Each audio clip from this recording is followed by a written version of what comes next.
Hi everyone, welcome and thank you for joining another API Management Community webcast.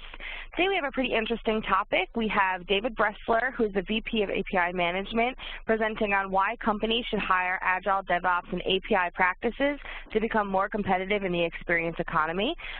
This presentation is also called Where Do Ideas Come From? If you have any questions as we're going through today's session, you can feel free to enter them into the Q&A box in the bottom right-hand corner of your screen. And if you put that in there in text, we will answer it at the end of today's session. We'll also be opening the line up for verbal Q&A at the end of the session today. So if you have a question that you'd rather ask over the phone, you can hold them until the end and we'll get to them at that point. I'm now going to turn the call over to David. Take it away, David. Thanks, Melanie. Hey, everybody. You know, it's always interesting talking to a phone with no feedback, and so I'm really glad to be here today, obviously, and I'm very interested in particular in whether or not you find this kind of content or thought process interesting. So I'm putting this out there very specifically. You can send feedback through the chat box. You can send feedback through email. I'm david.bressler@ca.com, which I think is also on the last slide. But in particular, if this sparks any ideas in your head, or if you think some of my logic doesn't necessarily make sense, really happy to hear what we're talking about. Really happy to hear what you think. So I tend to talk a little bit more at an abstract level around the technologies that CA brings to the market.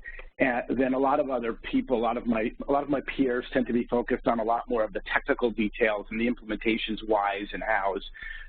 I like to think about, you know, what's driving what we're doing and what's the reason behind what we're doing. And I think that's equally important. In general, I often talk about digital transformation, and what that transformation really is a transformation to an experience economy and the impact that has on organizations. And interestingly enough, this morning I saw a tweet from Michael Dell, and it says, you know, digital transformation is not an IT project. It's actually a transformation of the entire company that needs to be led by the CEO. And what I find really interesting is that if you look at the research from Gartner and others, they start to talk about digital transformation being critical to the survival of companies, and yet these companies at the same time, over 50% of them, Gartner has found, don't actually know how to measure digital transformation, and therefore they don't know how to measure their success or lack of success. They don't know how to measure where they are along the path to transformation. And, you know, without clear metrics of success, what you end up doing is telling your employees to use the old metrics, which of course leads to the old systems to improve along the spectrum, and therefore also the old values that people bring to their jobs, to their work, and in fact the values that the company brings to the market. And we all know that what you don't measure, you can't improve. Right, so to me, it's a little bit strange that companies haven't yet quite figured out what this digital transformation thing means. And of course, you know, we all know that the definition of insanity is, you know, doing the same thing over and over again and expecting different results. And what I would add to that, whether it's like a corollary or something, is, you know, when you expect change, but can't clearly define what that change is, well, what you're going to get is chaos. Because if you're leaving it up to employees to define change and then take action on that change, everybody's going to define it differently. And that's really interesting, that definition, because that MIT and their Sloan School of Business, they talk about strategy in a disruptive world, in a world that's very fast-paced, where you're moving without a lot of information. They talk about, instead of doing a strategic plan, they talk about developing strategic narratives, telling better stories. And I like that, of course, because I like to tell narratives. I like to tell stories. I think stories relate to us at a human level and help us understand a little bit instinctively what matters and what I should be doing. But at the same time, when we think about a forecast, it tends to be a little bit more analytical. And we kind of make the assumption, implied or otherwise, that if we have an analytical forecast, all we need to do is a little bit better research, have a little bit more data, and we can get to the answer. When in fact the narrative is a little bit more experiential. It actually implies that maybe we don't really know all of the answers, but if we kind of use the guidelines and the values implied in this narrative, we can get to the place where we want to go. And that narrative is then used to align the organization to help us define these new values and guide our activities. And that activities, by the way, include who makes a good employee and who makes a successful employee. And so what I'd like to do today is use the jobs to be done way of thinking, and I'll say loosely only because my education in jobs to be done is, reading. I don't have any certification in the method. I don't use any formal method for analyzing markets or whatever. But I do like this idea of jobs to be done. And by the way, in case you're not familiar with jobs to be done, let me just share very quickly a way of looking at it. Often, before jobs to be done, we think about features and functionality and products and roadmaps and markets and how to serve those markets. When you think about jobs to be done, the classic story is that of a company that sold milkshakes and was looking to do a better job selling milkshakes. And they would do all kinds of product improvements, cup sizes, multiple sizes, different offerings, pricing, flavoring, and yet nothing was really tipping the scale. And so they went and they looked in the store, and what they found was that in the mornings, people bought milkshakes because they had a commute ahead of them, they were going to work, they wanted to be full until lunchtime, and they wanted something to kind of keep them busy during their commute. But in the afternoon, it was more parents who brought their kids into the store as a treat because they didn't always want to be the parents that said no all the time. And when you'd give somebody a milkshake in the afternoon, it was a parent who had a full day before them and a full day after, and they just wanted to give their kid a little treat, and therefore a very large milkshake like the customers in the morning wanted wasn't really ideal. And so the milkshake served multiple jobs over the course of the day, depending upon who was coming in. And we can look at the jobs to be done by CA's software factory, which here I put in a mouthful of Agile, DevOps, and API practices in case you haven't seen our launch of the software factory concept yesterday. But I want to use jobs to be done to create a narrative around the software factory to help you understand how the changes in the world, I don't know how else to say that, but these are big changes. They're changes in people, they're changes in technology, they're changes in consumer demand, are going to impact what you and your companies are doing with software.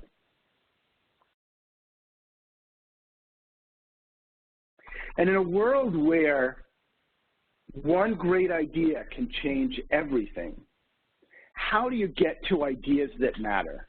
Now, in a software-defined world, right, we've all heard software is eating the world. In a software-defined world, every new idea can be just a few lines of code. I can do that. It's a few lines of code. I can do that, right? And not to minimize, of course, more complex projects, but how do you get to the ideas that matter? It's not really about the ideas, I think. And you might have heard CA's mission statement, which is removing the barriers between ideas and business outcomes. And that's a pretty cool mission. And we've got some great stories. But I want to look a little bit earlier in the ideation process at what makes a good idea. You can remove barriers, but if they're the wrong barriers and they're the wrong ideas, you'll get the wrong business outcomes. So this is really a critical question in the world as we see it. And I remember when I was growing up, my parents wanted me to be a lawyer or a doctor. And you know what? I'm really glad I didn't listen to my parents. And continue not to listen to them, and I hope to have the same success going forward, of course. But I find it fascinating to see what's happening in the healthcare space. And of course, this presentation isn't just about healthcare, but it turns out computers, I have my hands doing air quotes, computers are doing a better job at knee replacement surgery, reading radiology scans, and predicting heart attacks from data than doctors. And I got to tell you, if I were a doctor, I would not like to see this news. And you know what? This kind of change doesn't happen quickly, but it does happen inevitably. And I think the reason for that is that data eventually becomes commoditized. We think that, oh, big data, we collect lots of data, and we start to figure out how to use it, and we're going to have some deep competitive advantage. Well, the reality is everybody's operating on the same data. And we may not all get there at the same time, but if you're counting on reading radiology scans in 10 years from now as being your competitive differentiation, I think you have a little bit of a career problem. And if your business, of course, depends upon that type of activity, well, your business has a problem. And so that gets me to the question of where is value coming from? And as companies, of course, we want to bring some value to the market. We want to charge a premium for that value, and then we want to make money, right?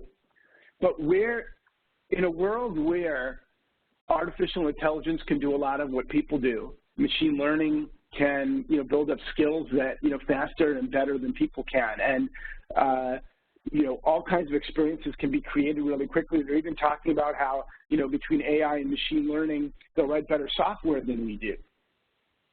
So where does value come from? And of course, continuing with this medical theme, maybe, I thought this was kind of funny, but is being a therapist more defensible than being a top surgeon? Why? And if that's so, why? If it's not so, also why? But if that's so, why? And I think it's because there are things that data can't tell us. Now, that's kind of interesting because we're always looking at process improvements, cutting out people, putting in machines, and making things more efficient.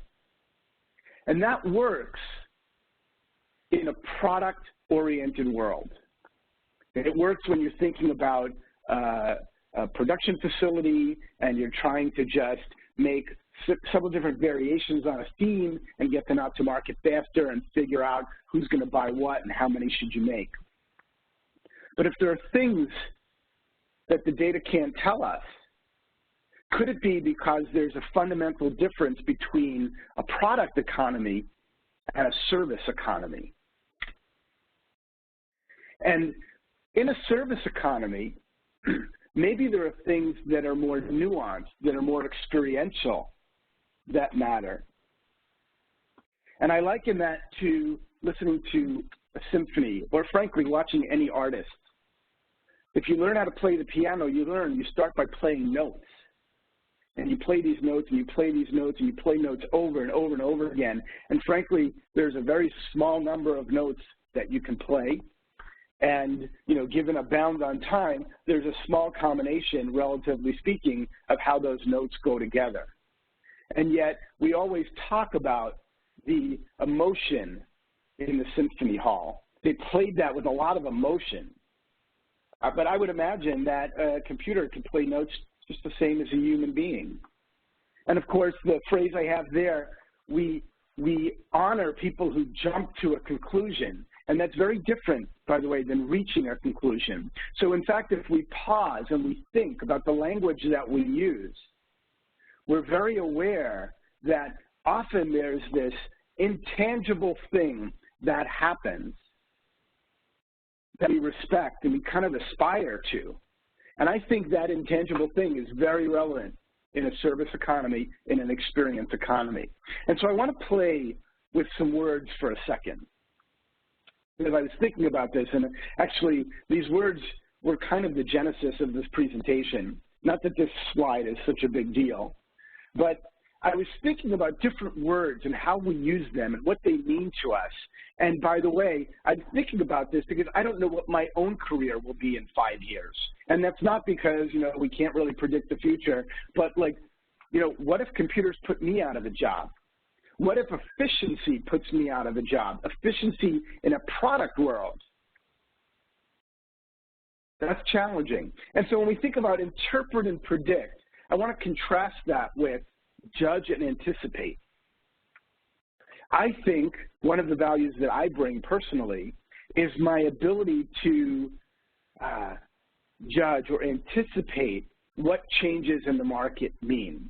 It's not about interpreting, predicting. I certainly don't do research. And so when we compare these words and we think about how these words play off of each other, there are tools on each side. On the left, you have data, and on the right, you have experience. But I'm using the word experience a little bit differently. Experience here, I mean know-how, so I just want to make sure that's not confusing. And data informs experience, but without my experience, I will not be able to reach the same conclusions. And of course, it's these conclusions that are going to drive ideas, and I like the word insight. And so I take data, and I apply my experience, and that's my know-how, and I get to an insight. And it's that insight that drives or produces ideas. And we can see this, in a lot of different places. And by the way, these insights aren't always monumental. I don't think the insight for Uber or the insight for Airbnb were monumental. They were just looking at an old problem through new eyes. So in that case, perhaps, a lack of experience is what drove the insight, which could be the same as experience. And by the way, I believe that once you get an insight, you can then open up and look for areas to get more data to build upon the data that you already have. And this becomes kind of a repetitive cycle, self-reinforcing, where you have more data, you take better experience and you apply it to that data, your data becomes more rich and you can get even richer insights. And I didn't even think of it until now, but I really believe that a lot of what companies are missing out on is because they want to make sure they have the right answer and then they wait and they wait and they wait. And you know what? A company, I saw an article yesterday that I really liked around APIs and API platforms, and it took a university 3 years to do an API platform. Whether that's a long time or not is not the point. But the point being, they learned all along the way. You can't just jump in at point 3 and think you're going to be equal to that company that has spent 3 years figuring it out. It may not take 3 years to figure it out the second time around, but by learning, you become better able to apply experience to the problem set that you need to solve, which then will drive the value that you bring to the market. And so I'd like to propose that it's not data that drives innovation, but data enables people to have insights that drive innovation. And of course, without human insight, what we have is process improvement. And process improvement is good, but that's a short-term thing. And what we really need to do to compete over the long term is figure out a way to create organizations. Remember what I said earlier, that this is about the CEO pivoting the company to digital transformation or to an experience economy. To have a long-term competitive position, we need to be able to generate more insights. And how do we do that? And by the way, let me give you the short version of this presentation, which is the way that a software factory helps companies create better insights over a long period of time is by keeping employees in a state of flow. In particular, those people who are creating software, solutions with software, right? And if you're not familiar with the state of flow, just Google it. But, you know, it's really interesting in the sense that we all, again, back to the language that we use, nobody ever says, you know, I was sitting in my gray cubicle in my dimly lit office listening to the chatter of other people on the phone, and I had this brilliant flash of insight. What they do say is, you know, I had a great night's sleep and I was fresh. I hung out with my kids for a couple of hours, and then I was in the shower and I had this great insight. Or I was out for a run surrounded by nature, and it was a beautiful day, and I had this idea. I solved this problem that I've been trying to solve for a while now. And so I think the environment, the culture, the values that we have can make people more insightful, but what values are they? And again, coming from the perspective of I'm a leader in an organization and I can build a team, I can set the tempo, I can set the culture. That's the perspective where we're at. And believe me, I'll be able to connect this back to APIs in just a minute. But I think number one value is empathy. And I've always thought, you know, we have persona managers or product managers who own personas. I think we need to have empathy people who understand the customers. And even if they're character actors who are brought in on contract, I really think that we need to be able to much better put ourselves in our customers' shoes. And so value one is empathy. And I think that organizations need to have a better way of cultivating empathy in the individual and hiring for empathetic tendencies. And of course, I think of empathy as an individual characteristic, if you will. So the group characteristic is really diversity. Now, and of course, diversity is a really hot topic beyond what I want to talk about here today. But I think that if you're always fed the same bit of information from the same perspective, it's unlikely that you'll be very insightful. But if you have a high level of empathy across a team of people with lots of different experiences and different perspectives and different points of view, and we look at the tools that are being implemented these days around collaboration, this is what it's about. It's about having a diverse point of view and having a flat-ish organization where that diversity can be shared and received with empathy. And then when you create an environment of play instead of structure, what you allow are people whose creativity can drive insight.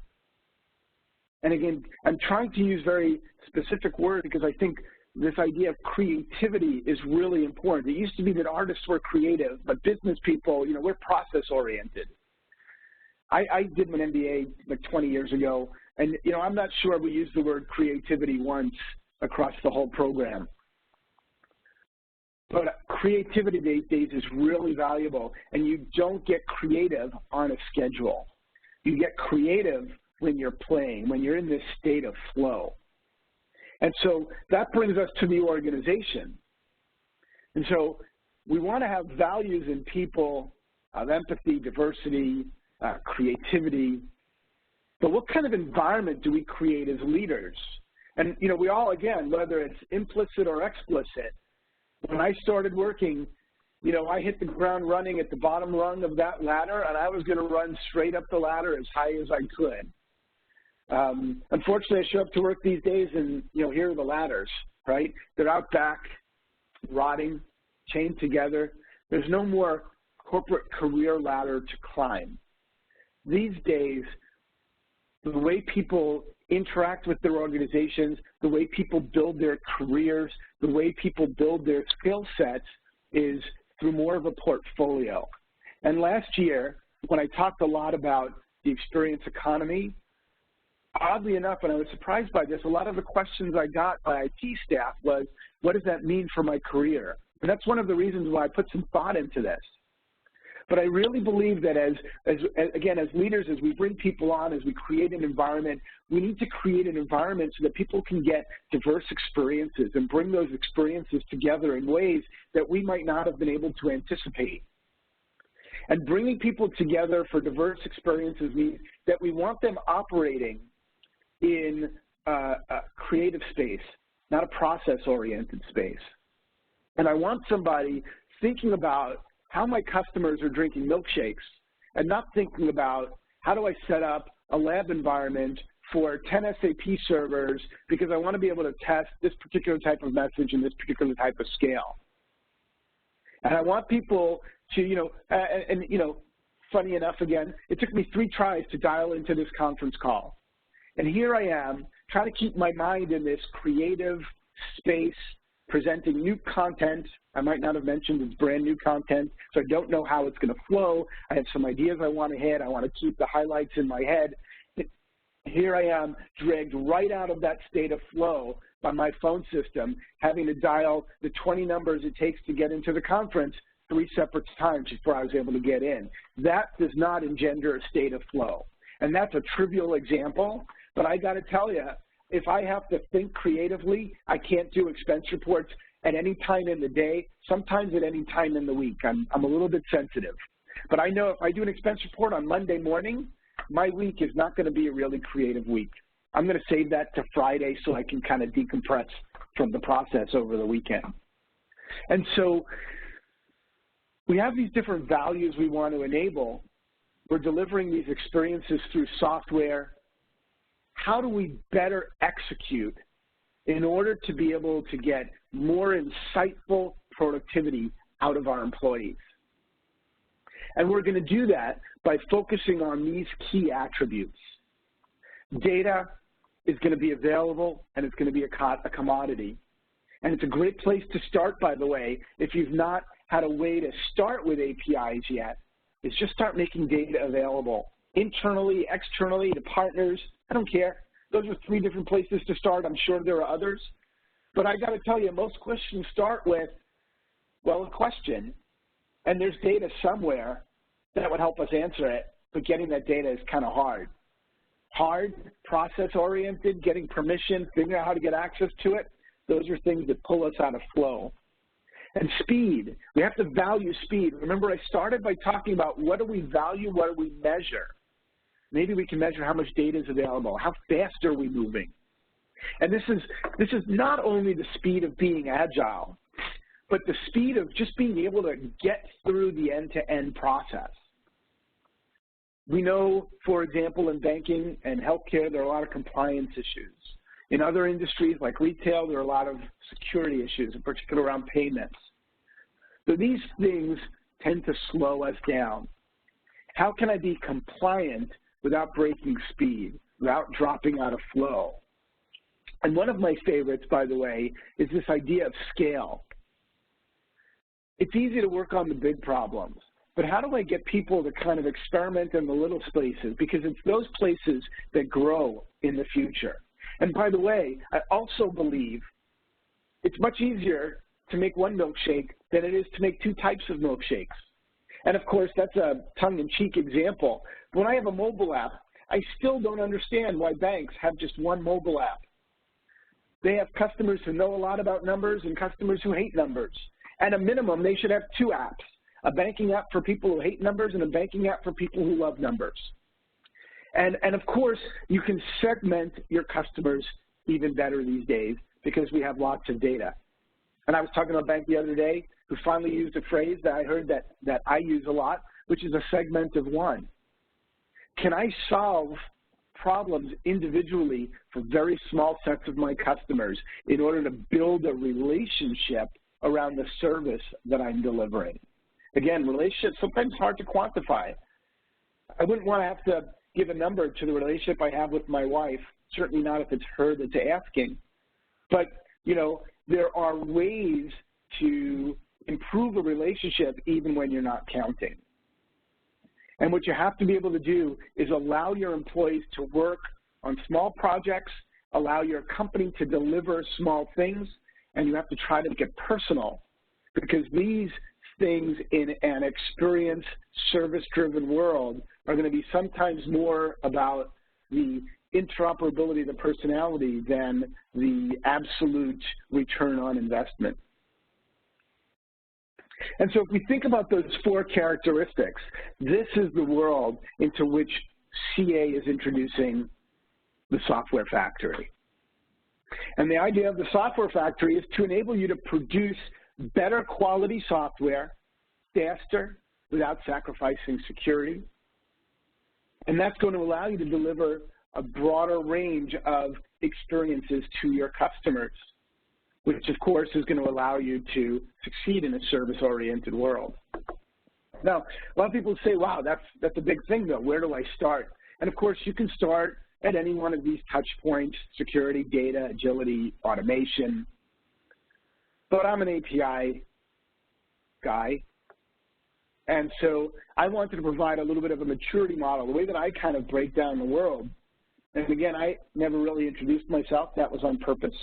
But I have over 20 years of experience in the integration space. When I talk to customers, and I'm talking about projects, I like to think about the world very simply. Tell me about the process that we're talking about, the data that informs the process, and the events that trigger steps along the process. And using those three elements, we can analyze just about any business as a way to think about how to use software to improve that business. And again, that's from a process perspective. Now, in a world with machine learning and artificial intelligence, where we can actually get a lot more out of our data than just projecting things with the data, I've added a little bit of layer in there. And I believe that when you're starting with APIs, you want to start with one of these areas and start to create APIs around your data, around your processes, around your events.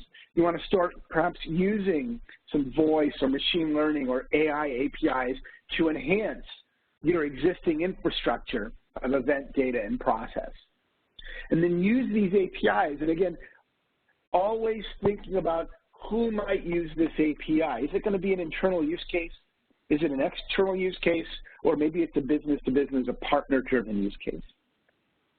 And the more you expand the scope of what you're doing, more data, more processes, more types of rich events, the better the experiences that you'll be able to deliver to the market. And you start to wrap those in other elements of the software factory, again, represented by other parts of CA. I like to talk about them a little because I think they all come together very nicely. But you talk about the Agile tools that we bring, and you're able to bring people together and work and change the way they work in light of these new values that we're going to focus on. The DevOps tools, gosh, they take away the burdensome process of what we do. I mean, the stories we all hear about testing, but also deployment, and how difficult it is to get the bits that are written out into production, out into being used by users. That whole process is actually the factory floor. And then, of course, you want to be able to do that without sacrificing security and compliance. And, you know, one of the changes I think that's happening with mobile apps is security is kind of going from bolt-on to built-in. You know, we used to be able to fake it with security and say, we'll write the app, we'll just layer security on afterwards. Or as app developers, we think that security is somebody else's problem. Security is an infrastructure problem. But you know what? Infrastructure has climbed up into the application layers. And without security built into the application, you won't be able to leverage identity. You won't be able to do things around omnichannel. You won't be able to take advantage of the capabilities of the mobile device that define the user's experience. So all of this is really important to have built into the infrastructure.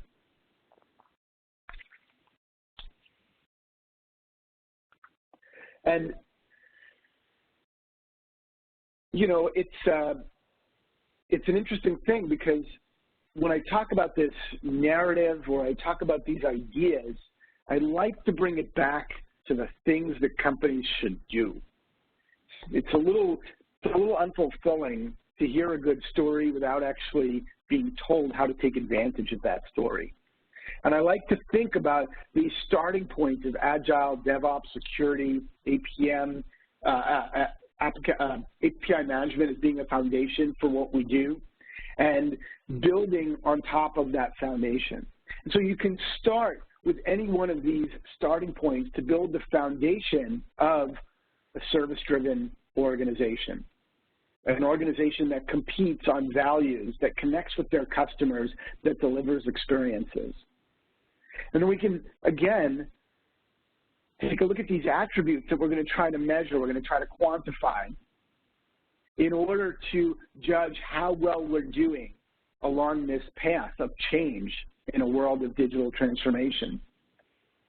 And that's going to guide the values that we bring to the market because we're going to understand our customers better, we're going to understand their needs, we're going to understand how the technology that we can bring to market can make their lives actually better. And all of that working in concert is going to help us deliver better insight into what makes us competitive and how our value is differentiating. And, you know, in case you think, David, you're crazy, this experience economy is really about flat design and, you know, 1 pixel or 2 pixels around the border, I'll tell you, you know, I have a couple of quotes to close out the presentation, and I thought this one was pretty dramatic. I know my bank has done everything that they could to get me not to have a face-to-face conversation with the teller, to the point where, honestly, they've actually put ATMs in front of the tellers so that I have to look over the ATM if I want to have a conversation with a person. I find that insane, but I'm glad to see there's data to back up my impression of that. And you know, again, I like to pull things from the news, if you will, to help make them resonant. And a couple of weeks ago here in New York City, at a Microsoft educational event, they said technology should not help or hinder, but spark creativity. And I've seen people in QA, I've seen people trying to build software, and I've seen employees and others try to use software. And there's no way, you know, medical billing systems are sparking any creativity whatsoever. There's no way expense report systems are helping employees, you know, not get distracted from their day-to-day jobs. And the same thing goes for software developers. The tools that we use are force-fit into a process, and then we live and die by that process. It has to be the other way around. And then, of course, finally, technology alone is not enough. And while I'm a huge believer in what CA are doing with the idea of a software factory and a way of expressing how the different elements of CA come together, and I think this is really important because we've never really looked at software development as a craft outside of the field of software development, if you will. But within an organization, we have to start to value the craft of software, and no good craftsman works without having the right tools that help them get the job done as best they could. But that said, as leaders in our organizations, what we also need to do is build the right organizations. We have to have the right values, and we have to have the right people. And we can't do that if we can't express clearly what digital transformation means. And so we have to be able to tell a better story and be able to determine the values that matter to us, and then understand how we're going to compete in the market if we want our ideas and our insights and our technology to have any impact at all. And so, again, I realize perhaps not the typical API community presentation, if you will, but I hope that it's clear how APIs lay a foundation for kind of a new dynamic world of developing software that allows us to actually bring our values to work, that allows us to focus on the values of the organization instead of how am I to connect that back-end SAP system with that front-end whatever it is that they're using. So that's all I've got for you today. My contact information is over here, and if there are any questions, now's the time to type them in. Okay, so just a reminder, if you have any questions, you can enter them into the Q&A box in the bottom right-hand corner of your WebEx screen. Or if you'd like to ask a verbal question, you can do that now. You can click #6 on your telephone keypad to unmute yourself. Give it just a minute for any questions to come in.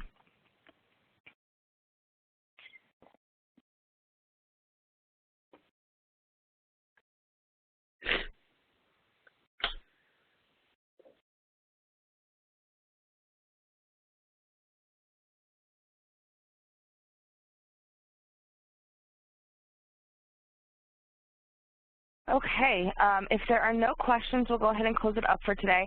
As David said before, if you do have any questions that come up, you can feel free to enter them into the community or reach out to either of us. We're also looking for feedback on the presentation. So if you have any feedback you'd like to give, you can send myself or David an email or post it when we post the recording for this session. I did put a poll out to rate the quality of today's webcast topic. If you could please take a second and let us know what you thought of the topic today. We really appreciate your feedback when planning out future sessions. We do have a few more sessions for API management coming up in the coming months. You'll see those posted to the API management community, so keep an eye on the events list there, and we'll be posting those sessions shortly. Other than that, thank you so much, everyone, for joining. Thanks, David. It was a great presentation, and I hope everyone has a great day.